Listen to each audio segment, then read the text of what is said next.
Hey everyone, how's it going? Kaya here. Obviously, I'm just going to do a little short video for you today. I'm kind of taking a break from the longer presentations because, well, it gets to be a lot of work and I felt like taking a week off. And also, it's been a really like spacey kind of time. For me, I wonder how it's been for all of you. It's been really wavy and spacey and very watery, like a lot of internal emotion that was kind of buried. Like I said in my last video, it was buried in my body. And so I'm just getting into these like deeper layers of what's underneath that. And I've been able to do a fair bit of just crying and sobbing, and it's just releasing this water, right? So today I'm just going to share with you a little bit about some of these herbs that I've been taking off and on and where I get them, because it's springtime and it's a really good time to do a cleanse. And I'm researching and creating another longer presentation about the will center and kind of all the ins and outs of how the will center becomes subverted or possessed. I know possession is kind of like a really intense word, but anyway, I'll get into that hopefully in the next video next week. But part of that video was me touching upon sort of how that shows up physically. And in my last video, I talked about this etheric physical layer and where the etheric body sort of overlaps with the physical body in my experience. And that being kind of in this fascial layer, and how this fascial layer is sort of this crystalline network. It's like a fluid crystalline network of energy and emotional energy in the body. And this fascial layer wraps up not only all our muscles, but all our organs as well. And what happens is this layer, and it's particularly around the organs, it gets sort of filled up and a little bit, for lack of a better word, kind of crusty with this biofilm. And this biofilm is actually a product of sort of a toxic buildup, but also a product of, we can get these different levels of critters in our system, and some of them being, whatever, bacteria and candida and things like that. And particularly candida has a very strong biofilm if it builds up in your system. And I've dealt with this in my own body, and it's taken me quite a few years now, probably about 3, almost 4 years of periodic cleansing and kind of getting into deeper and deeper layers. And I think what's happening for me right now is that I'm kind of finally at one of these core points or layers, or into one of these core kind of knots in my etheric fascial layer in the body. And so the emotional release is happening because I'm finally getting into this kind of matrix or knot that was there.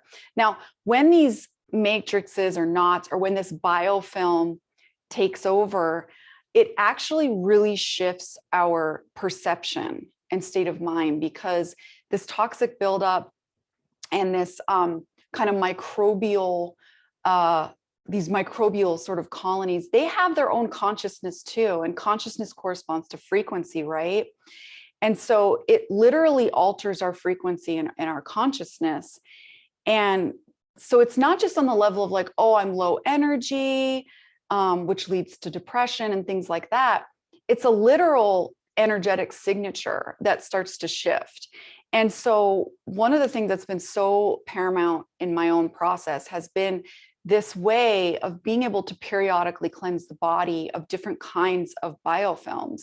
And, we've been talking about nanotech and stuff like that. And I think in the future, this is going to be necessary for that too. So So going back to the frequency and the shift in consciousness. Now, one way this happens is on the biochemical level, right? Because, you know, our gut is basically our second brain, or whatever, if you want to call it our third brain, because the heart, you know, we have the brain, the heart, the gut. And so these biofilms build up around the organs and in the gut and in the lining of the intestines.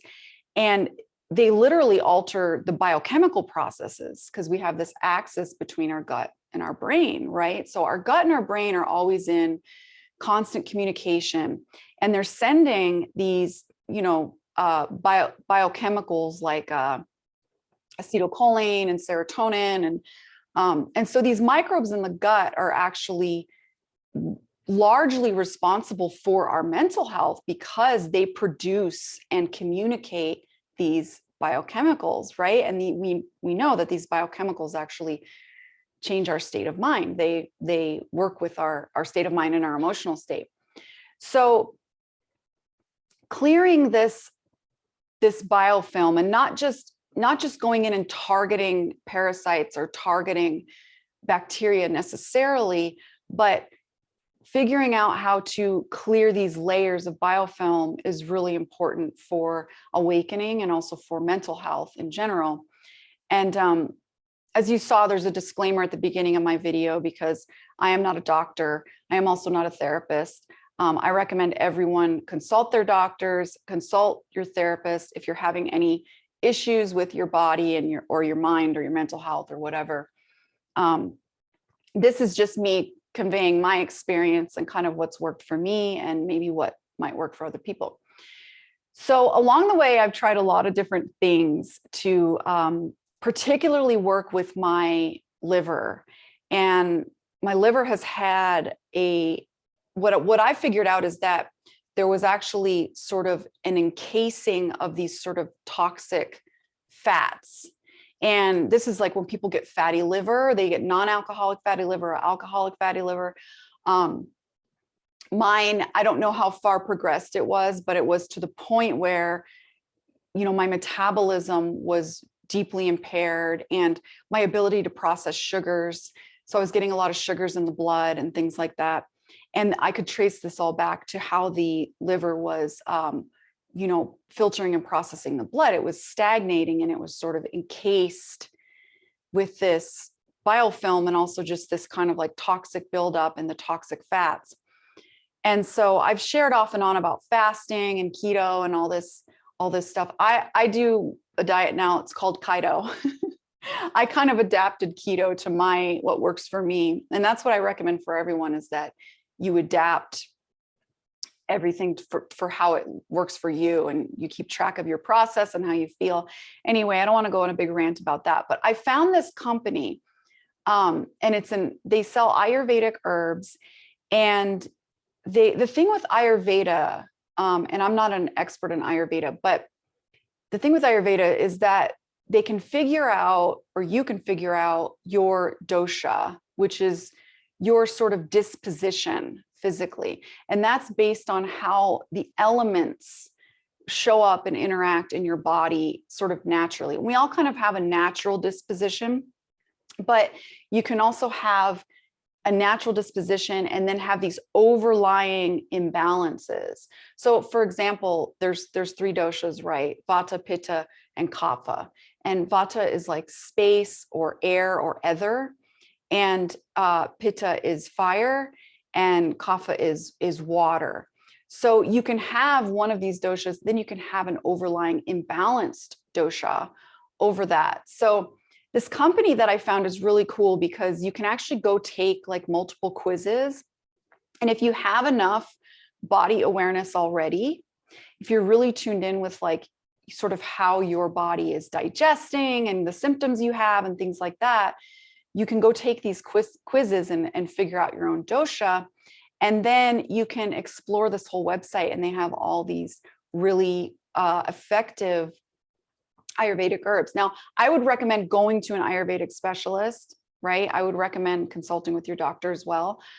But if, like I said, if you have a fair amount of body awareness, it's pretty easy to tune in and fill out these quizzes and figure out kind of what your elemental imbalance is. So for me personally, I'm naturally Vata Pitta, right? Air and fire, with a little, we all have a little bit of all of them, pretty much, but we're usually dominant in one or two.